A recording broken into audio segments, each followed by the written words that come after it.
Around a month ago, I brought one of every hostile Leviathan species to the same spot on the map and trapped them.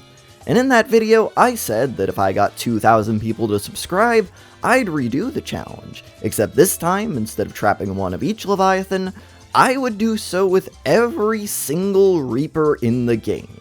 Needless to say, y'all delivered, and I think it's about time I uphold my end of the bargain. So join me as I go on a mission to collect every single Reaper and see just how crazy things can get when you put that many Leviathans in one place. Anyways, without further ado, let's get started. So we begin, and what better way to kick off our Reaper trapping journey than a good old 6 hours of regular game progression.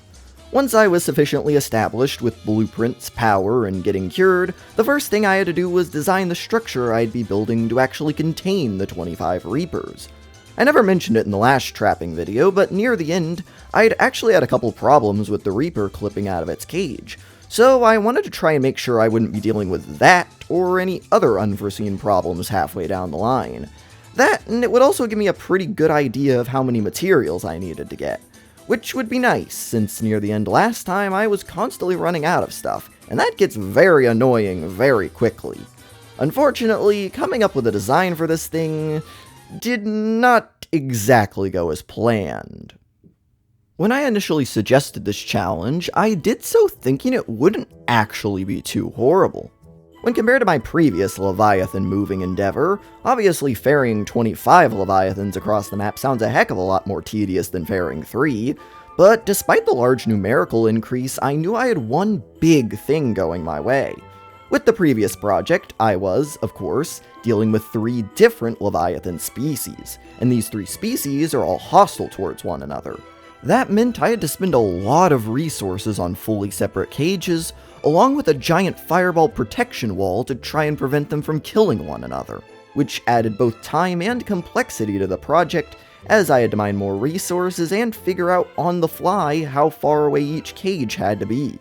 But since this time I'd be exclusively trapping Reapers, I didn't think any of this would be an issue. Since creatures of the same species don't attack one another, I wouldn't have to worry about separating them, meaning I could save loads of time and resources by just storing all the Reapers in one giant cage. In theory, the only somewhat complicated part about the whole operation would be designing a sort of Reaper airlock that would allow me to get the new Reapers into the cage without the old ones ever getting out. But even so, with the stasis rifle and all the other tools at my disposal, I really didn't think this would be too hard to figure out. But because of all the reasons I mentioned before, I still thought it would be a good idea to hop into a creative world and test everything out. And let's just say, I am very glad that I decided to do that. Even though Reapers don't physically attack one another, there was one thing that I hadn't accounted for: collision damage. Turns out, when you pack a bunch of Reapers into a really tight space, they tend to bump into one another. I know, who would have guessed? What I was not expecting was the frankly insane amount of damage that these collisions can sometimes do. And after just 20 minutes of testing the cage, I realized I had a much bigger problem than Reapers escaping when they all started to die. Obviously, 20 minutes wasn't anywhere near enough time for me to trap all the Reapers, so I started trying to think of a solution. My first idea was to just make the cage bigger, since a bigger cage would mean more space per Reaper, which would hopefully reduce collisions. In hindsight, this probably wouldn't have helped anywhere near enough, but then I realized something else.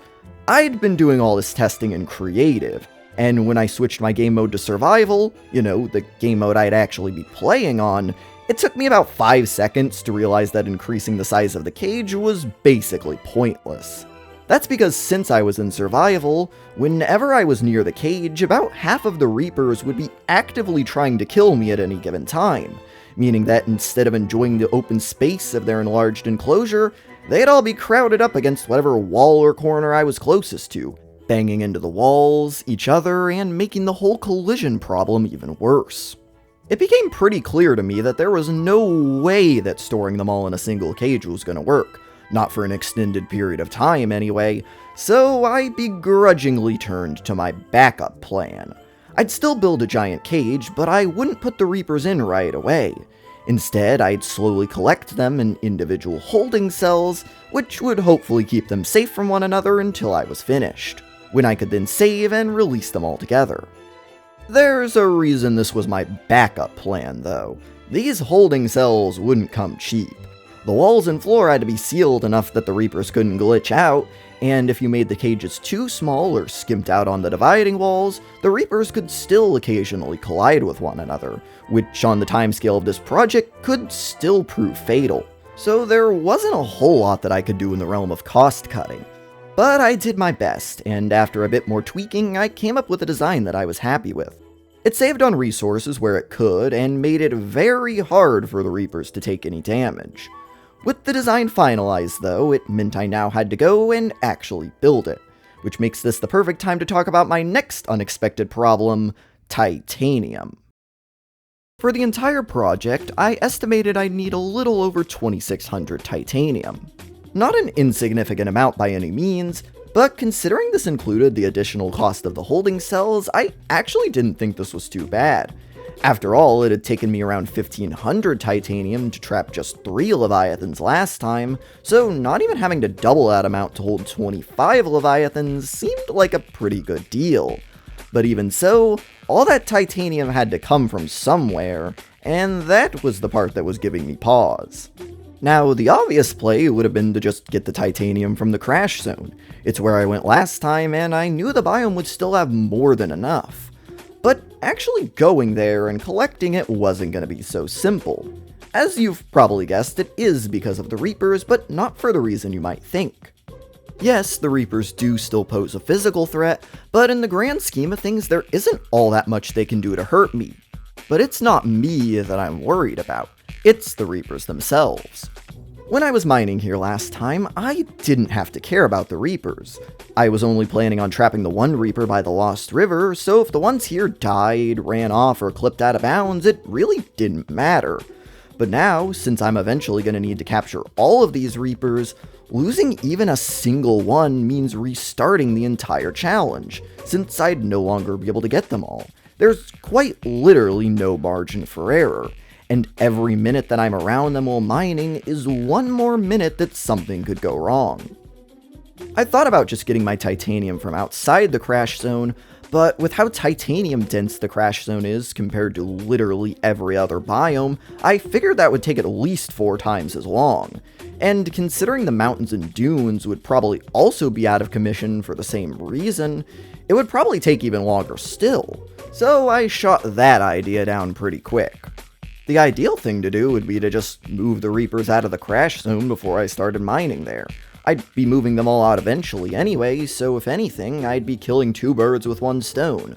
But without the titanium from the crash zone to build the holding cells, I wouldn't have anywhere to move the Reapers to. And to get the titanium, I needed to move the Reapers so I could safely mine in the crash zone. And I'm sure you can see the problem here.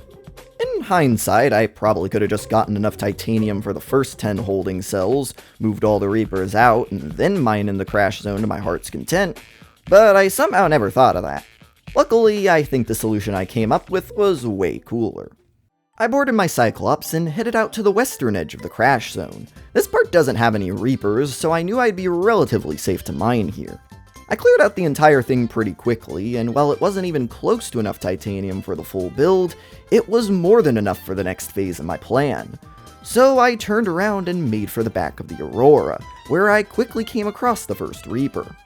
Using 4 I compartments, 2 X compartments, and a foundation, I built this nifty little structure, which is just large enough to temporarily house a Reaper. I figured if I couldn't move the Reapers out of the crash zone, then trapping them in place so they couldn't wander off would be the next best thing. It wasn't 100% foolproof. Reapers absolutely could glitch out under the right conditions, which is why the main holding cells had to be a bit more robust, but considering the relatively cheap cost to build the cage, it was still infinitely better than just leaving them to their own devices. Once the first Reaper was trapped, I moved on to the next one, eventually trapping the 6 Reapers behind the Aurora. With that, I now had more or less free reign of the entire southern crash zone, without having to worry about any of the Reapers attacking me, glitching out of bounds, or taking damage and dying. So with the mining site finally secured, I got to work. Over the next few hours, I cleared out the Crash Zone Trench, the Southern Peninsula, and part of the Crash Zone Mesas, filling up every locker on the first floor, every locker on the second floor, with the bit to spare at the very back. I also calculated I'd need around 100 lithium for hull reinforcements, so I grabbed a few extra nodes from the Jelly Shroom Caves before turning my attention to the build site. Right from the get-go, I figured there were 4 pretty obvious spots to put the giant Reaper cage. I could put it in any one of the 3 Reaper-filled biomes, which would make trapping all of its Reapers pretty easy, but mean a much longer commute for the Reapers from the other 2 biomes. Or I could try to build it somewhere in the middle of the map. Not terribly close to any of the Reapers, but hopefully not terribly far from any of them either. I quickly decided against this option though, since the center of the map tends to be a lot more shallow, limiting the vertical space I'd have to work with. And they're also just generally filled with a lot more other creatures that could damage the Reapers by either attacking or bumping into them. Instead, I decided to build in the mountains. That might seem like the worst option, since it only has 7 Reapers compared to the Dunes' 8 and the Crash Zone's 10, but I didn't want to build in the Crash Zone, since the water's so murky you'd hardly be able to see anything, and if I built in either the Crash Zone or the Dunes, moving Reapers from one of these regions to the other would inevitably involve bringing them through the heart of the Safe Shallows, a place with very, well, shallow terrain that the Reapers could easily get stuck or hurt on. The mountains, on the other hand, are plenty deep, have clear water, and relatively easy routes from both the Dunes and the Crash Zone that would avoid the worst of the shallows, so to me it made the most sense. Once I got there, I found a good mountaintop that cleared the nearby terrain and wasn't too close to any of the Reapers, and got to work. I built the foundations for the cage floor and then started working on the holding cells. Rather than building the holding cells and the main cage separately, I decided to integrate the 2 together. This would save me some resources, since the holding cells would essentially double as the walls for over half of the main cage, and it would also make getting the Reapers into the cage at the end a lot easier, since rather than having to deal with the complications of a giant Reaper airlock, I could just deconstruct the inner wall of the holding cells and have them swim directly in. Progress was pretty slow, although I suppose that's to be expected when you're literally building hundreds of base pieces, and since some of these base pieces had to be built in some pretty awkward positions, usually floating above other pieces, it meant I had to spend a lot of extra time building and deconstructing these temporary connection pieces so I could actually start building in the new areas. I also had to try and remember to keep the hull integrity above 0. Actually way more annoying. Oh, no. Yeah, emphasis on the try part. I'd learned my lesson from the last time, where I just left the hull integrity till the very end, and all the breaches ended up causing a ton of lag, along with just being an absolute pain to go in and remove. So every now and then I'd have to go in, grab some lithium, and top off on reinforcements. After about an hour, the first 10 holding cells were done.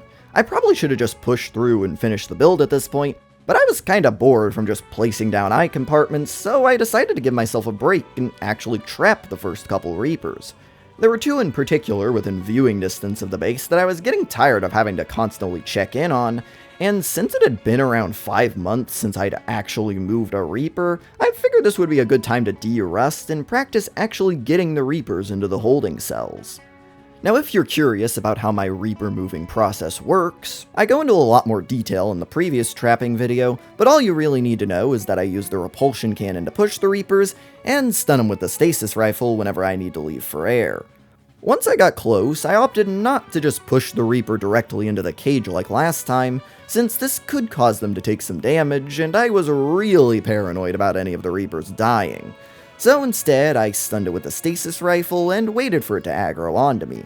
Then I unstunned the Reaper and swam through the cage, causing it to chase me inside where I could stun it again and then safely fill in the outer wall.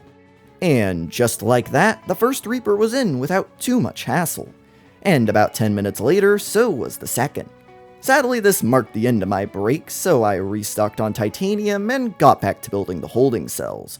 A while later, and the next 10 were done, so I headed around to the third wall and finished off the final 5, before filling in the rest of the third wall and all of the fourth with some staggered eye compartments. Next up was the roof, which, save for a quick trip to go and mine up some more lead, was finished in a matter of minutes using foundations. What followed were a couple of last-minute tweaks, basically just patching up any of the larger holes that Reapers might have been able to get through, and just like that, the cage and all the holding cells were finally done, which now meant there was nothing between me and catching the remaining 23 Reaper Leviathans. It was time to grab that repulsion cannon and get to work.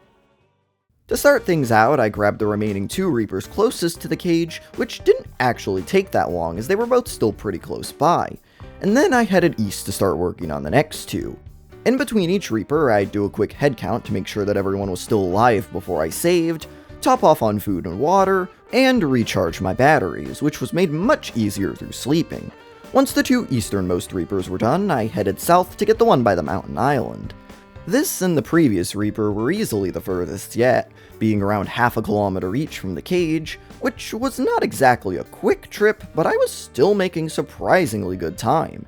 And after only an hour, I'd managed to increase my Reaper count from 2 to 7. Unfortunately, with the mountains now cleared out, it meant that all the easy Reapers were gone, and moving any future arrivals was going to take much longer. My first out-of-biome targets were the 4 Reapers in the northern crash zone. They were the next closest by a pretty decent margin, and also the 4 from the crash zone that I hadn't temporarily trapped earlier on, meaning once I'd got them, that'd be every Reaper in the mountains and crash zone at least accounted for, which would be pretty nice. Luckily, all 4 of the Reapers were roughly where I expected them to be, and apart from one instance where a Reaper got away from me and decided to start chasing some random fish into a wall for a minute and a half, everything pretty much went as planned. The trips themselves were definitely taking a lot longer though, and at this point it was basically guaranteed that some portion of the journey was going to take place at night, which wasn't the most fun and probably made for a terrible viewing experience, but I managed to make it work. And after another hour and a half, the Reaper count had officially hit double digits. Since I'd already grabbed the first 4 Reapers in the crash zone, I figured it made sense to go and get the remaining 6. I also realized I still had around 100 titanium tied up in the original cages, and with the stash of my Cyclops finally beginning to run low, I wanted to recoup that titanium sooner rather than later. I did have one difficult choice to make though, and that was which way to bring the Reapers around the Aurora. Going left would obviously be a lot quicker, but I was worried that cutting through the edge of the shallows could cause some issues, whereas going right would take a lot longer, but would hopefully be a lot safer. I decided to try going left, with the thought that I could always reload the save if I got into any problems, and this turned out to be the right move. The terrain was perfectly fine, and as long as I kept a close eye on the Reapers, they didn't really have a chance to wander off and get distracted by all the fish. Around this time, I also came up with a much better way of moving the Reapers.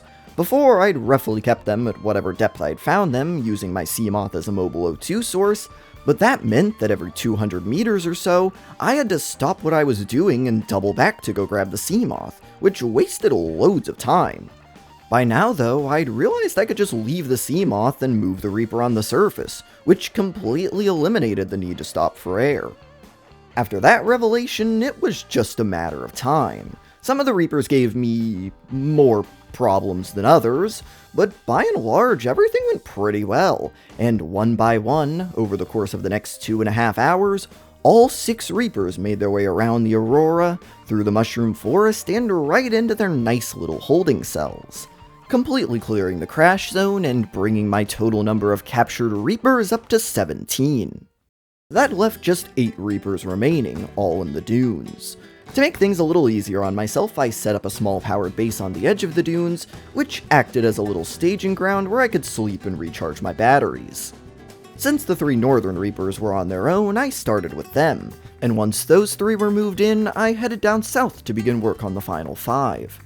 I wish I had something a bit more interesting to say about this part, but at this point I'd pretty much dialed in my Reaper moving, and the whole thing was very routine. This whole time, I'd kind of been waiting for something to go wrong. One of the Reapers was going to be missing, or I was going to come back and one of the ones in the cage was going to have died, but it just never happened. And with each passing Reaper, I was getting one step closer to completion, until there was just one Reaper left. One measly little Reaper sitting between me and the end. The other 24 had all been relatively straightforward, and my optimism was at an all-time high. Surely this one wouldn't cause me any new problems, right? Yeah, no, it actually went perfectly fine. If anything, this one was a lot more cooperative than some of the other Reapers. But while the final Reaper may not have been some perfectly scripted climax, the relief and happiness I felt from being done and seeing every Reaper in one place was very much real.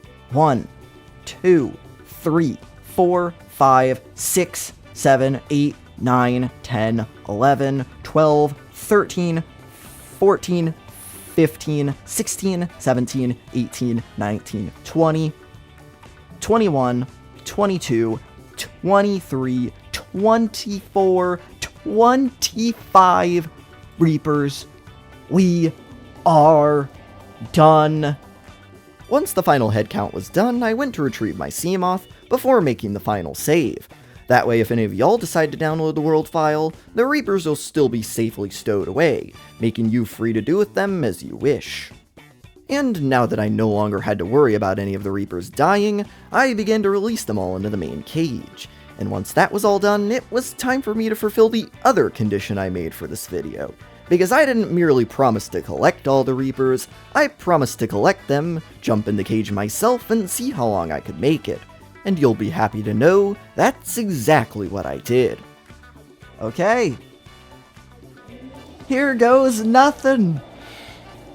Man versus 25 Reapers. Here we go.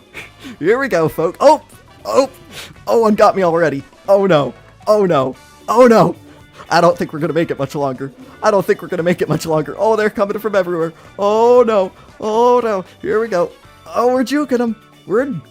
They kinda all lost interest. Well, that was thoroughly under. Come on, guys. There we go. There we go.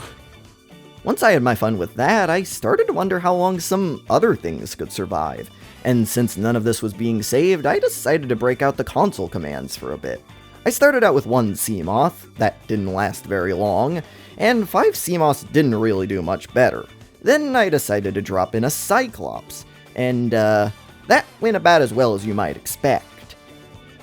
Uh-oh. Oh my goodness, they're all mad. They're all mad. They're all mad. There's one that's not. One day they're gonna start actually hitting me. Oh, here we go, here we go. Oh, my health's going down, my health's going down. Oh no, oh no, oh no. Abandoned ship, it broke already. Oh my goodness. Oh my goodness.